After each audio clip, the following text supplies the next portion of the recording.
Dans l'Apocalypse chapitre 12, versets 11 et 12, il est dit: « Puis je vis un grand trône blanc, et celui qui était assis dessus. La terre et le ciel s'enfuirent devant sa face, et il ne fut plus trouvé de place pour eux. Et je vis les morts, les grands et les petits, qui se tenaient devant le trône. Des livres furent ouverts, et un autre livre fut ouvert, celui qui est le livre de vie. Et les morts furent jugés selon leurs œuvres, d'après ce qui était écrit dans ces livres. Le jugement des derniers jours se fera du ciel selon ces versets. Dieu sera sur un grand trône blanc pour juger l'humanité. Mais il n'a pas besoin de devenir chair pour rendre son jugement. Amen. Amen.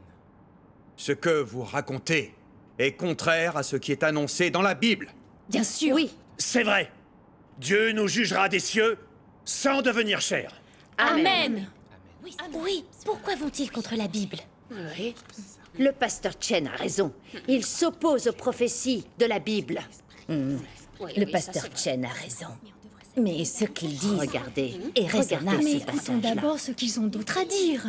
Oui, écoutons la réponse. Il y a beaucoup d'autres endroits. Oui, vraiment. Mais je ne comprends pas.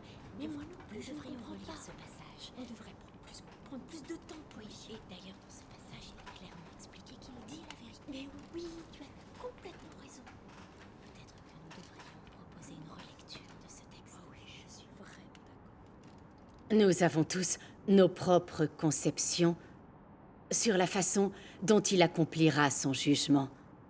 Nous croyons qu'à son retour, le Seigneur préparera une grande table dans le ciel. Puis il s'assiera sur un grand trône blanc avec un visage de majesté et de colère. Il ouvrira les livres dans lesquels est écrit tout ce que les gens ont fait dans leur vie. Il les appellera pour qu'ils se tiennent devant son trône et qu'ils confessent les péchés qu'ils ont commis un par un. Et ensuite, en fonction de tout le bien et le mal qu'ils auront fait, il décidera s'ils sont justes ou pécheurs. Si ce fantasme semble sensé, sachez que ce n'est pas vrai. Ce passage des Écritures relate la vision qu'avait eue Jean sur l'île de Patmos. L'abîme entre vision et réalité est comme l'abîme entre ciel et terre. C'est pourquoi nous ne devrions pas supposer que le jugement de Dieu s'effectuera des cieux. Pour tout vous dire, le Seigneur Jésus nous a dit il y a bien longtemps comment et quand Dieu effectuerait son jugement dans les derniers jours. Nous n'en avons simplement pas tenu compte. Lisons donc quelques versets. Veuillez prendre Jean au chapitre 5, verset 27.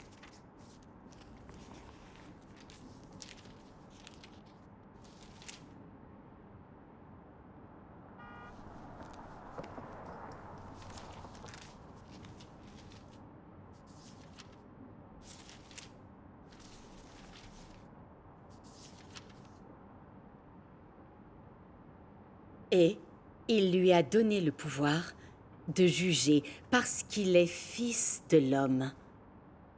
Il y a aussi Jean chapitre 5, verset 22. Le Père ne juge personne, mais il a remis tout jugement au Fils.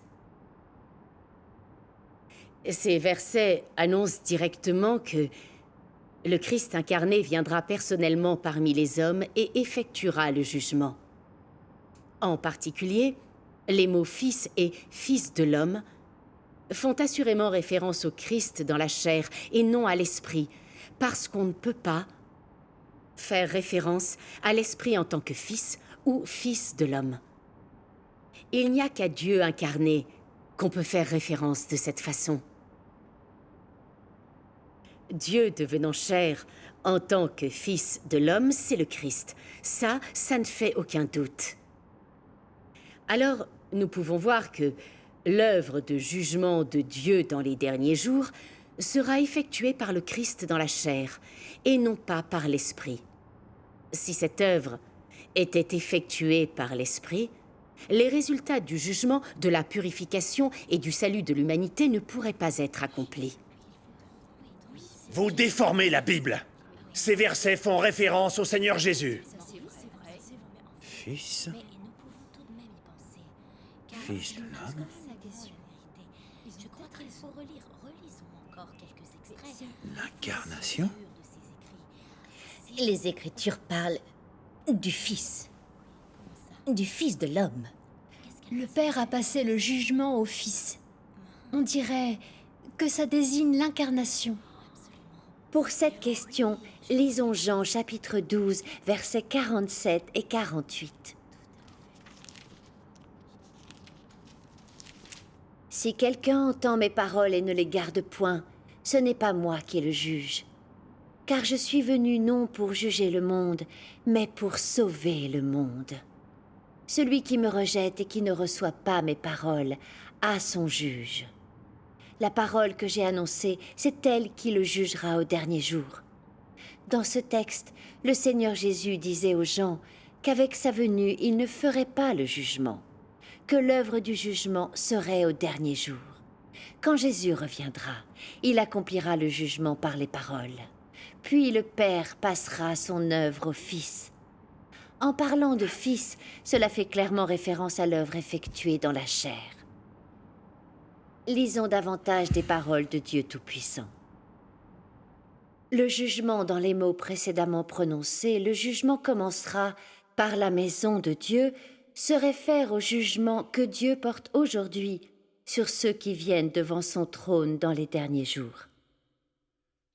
Peut-être certains croient-ils en ces fantaisies surnaturelles telles que lorsque les derniers jours seront arrivés, Dieu dressera une grande table dans les cieux, sur laquelle sera étendue une nappe blanche, puis, assis sur un grand trône, tous les hommes agenouillés sur le sol, il révélera les péchés de chaque homme, et ainsi déterminera s'ils doivent monter au ciel ou être jetés dans les temps de feu et de soufre.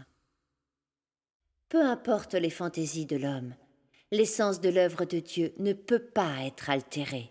Les fantaisies de l'homme ne sont rien d'autre que les constructions des pensées de l'homme et viennent du cerveau de l'homme résumé et reconstitué à partir de ce que l'homme a vu et entendu. Je dis donc que si brillantes que soient les images conçues, elles ne sont encore qu'un dessin et ne peuvent remplacer le plan de l'œuvre de Dieu. Après tout, l'homme a été corrompu par Satan. Alors comment peut-il sonder les pensées de Dieu?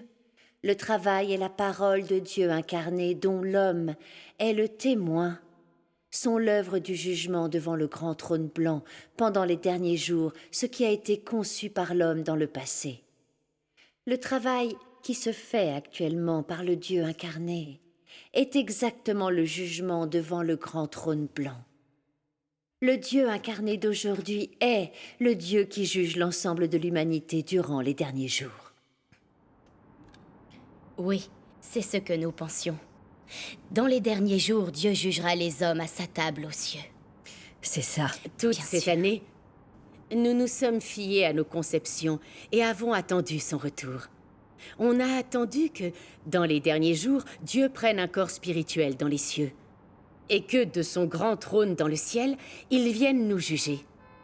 Toutefois, si Dieu lui-même vient pour accomplir ceci, nous avons compris que le jugement de Dieu de son grand trône blanc est en fait le jugement des paroles que Dieu dans la chair a exprimées.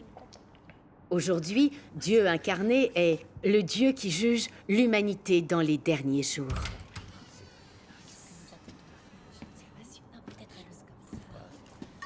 Un peu de thé? Oui, merci.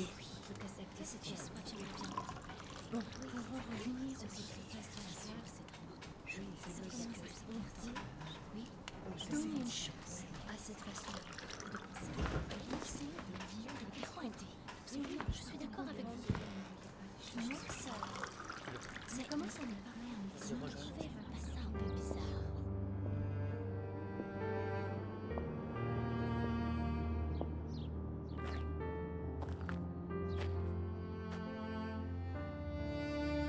Seigneur, je suis resté sans voix en entendant cet échange. J'étais à court de mots. Ce qu'ils ont dit était bien raisonné, et tout ce qu'ils ont lu faisait autorité. Leurs réponses aux questions reposaient sur de bonnes bases, et j'ai senti mon cœur s'alléger. Ils ne ressemblent en rien à ce que décrivent les documents anti-éclair oriental. Seigneur, mais que se passe-t-il vraiment? Pourrions-nous vraiment avoir tort? Impossible.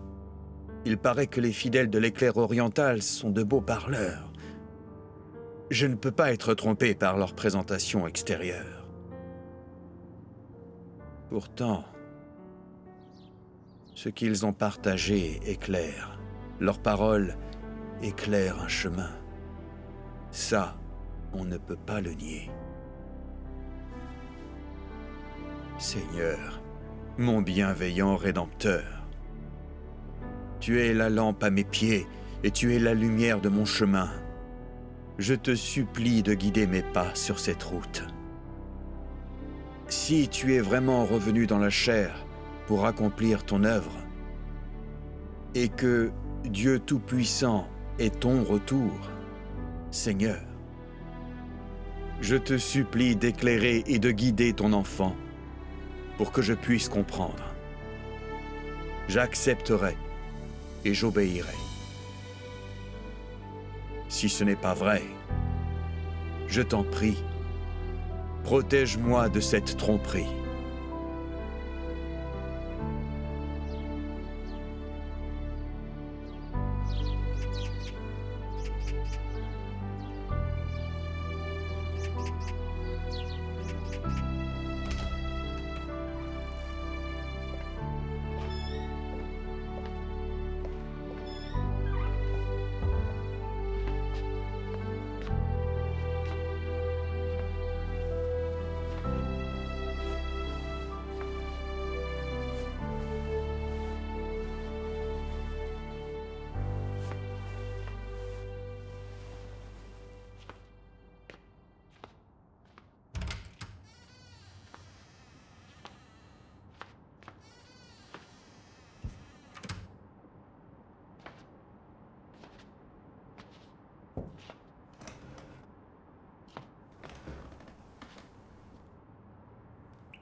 Frère Chen, il fait très froid. Tenez, du thé pour vous réchauffer. Merci.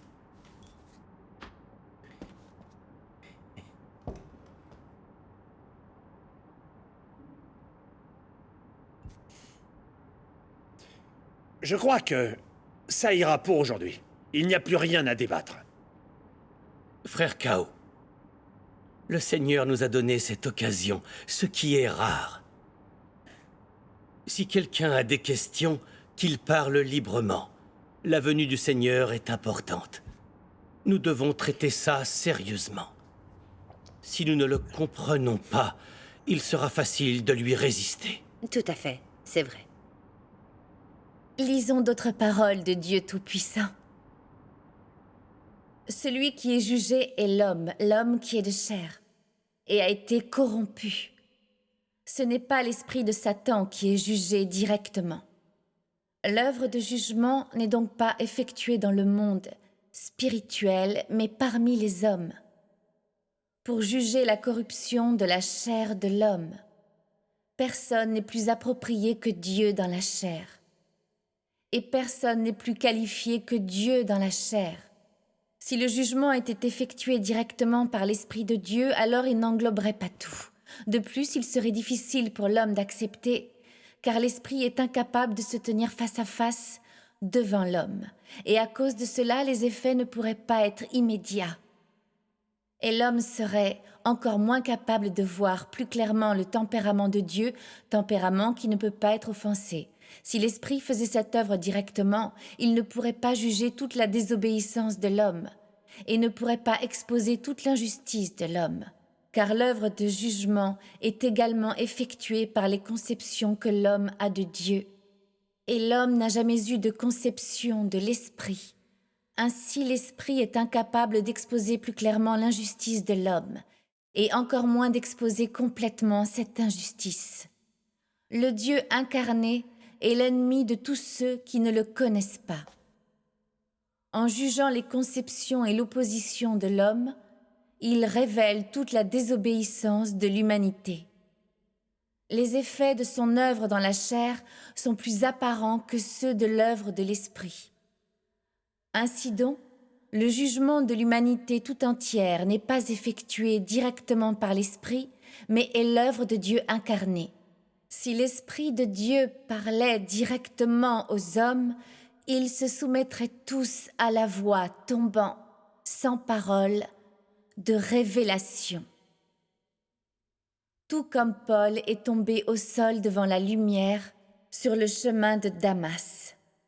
Si Dieu continuait à travailler de cette manière, l'homme ne serait jamais capable de reconnaître sa propre corruption que le jugement par la parole dévoile et d'obtenir le salut. C'est seulement en devenant chair que Dieu peut faire entendre personnellement ses paroles aux oreilles de tous, de sorte que tous ceux qui ont des oreilles puissent entendre ses paroles et recevoir son œuvre de jugement par la parole. Un tel résultat n'est atteint que par sa parole, plutôt que par l'émergence de l'esprit terrifiant l'homme dans la soumission.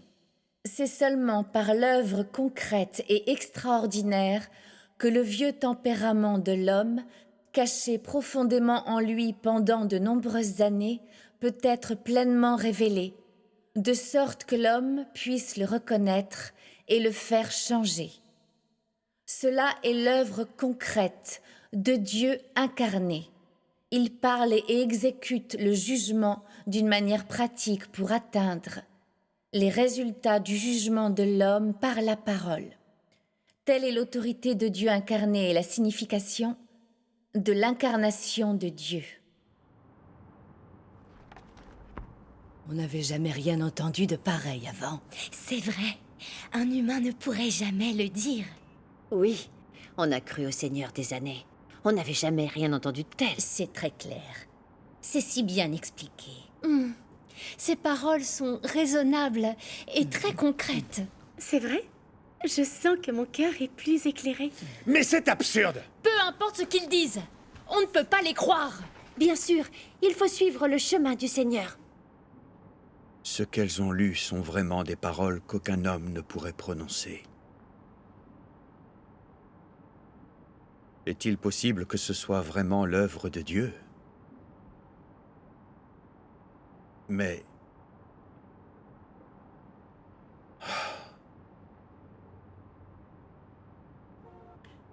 Donc, d'après les paroles de Dieu Tout-Puissant, son œuvre de jugement doit principalement purifier et sauver l'humanité pour que les gens ne vivent plus dans un état où ils pêchent puis se confessent, mais qu'ils rejettent le péché et en soient lavés. Pour y parvenir, il faut que Dieu devienne chair, qu'il exprime ses paroles d'une façon très concrète, juge les péchés des hommes, expose leur tempérament corrompu et révèle leur impiété. Les gens reconnaîtront leur tempérament corrompu, comprendront les exigences de Dieu, rejetteront peu à peu les liens du péché et vivront la réalité des paroles de Dieu. Si l'Esprit de Dieu parlait directement, tout le monde s'évanouirait devant lui. Personne n'oserait lui résister. C'est parce que on n'a aucune notion de l'Esprit de Dieu.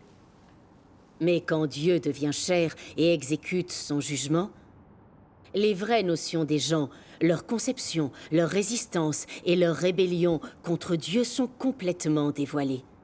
Ceci permet à Dieu de saisir les faits et ensuite d'exposer la nature satanique des gens qui résistent à Dieu et de juger et châtier la rébellion de l'humanité.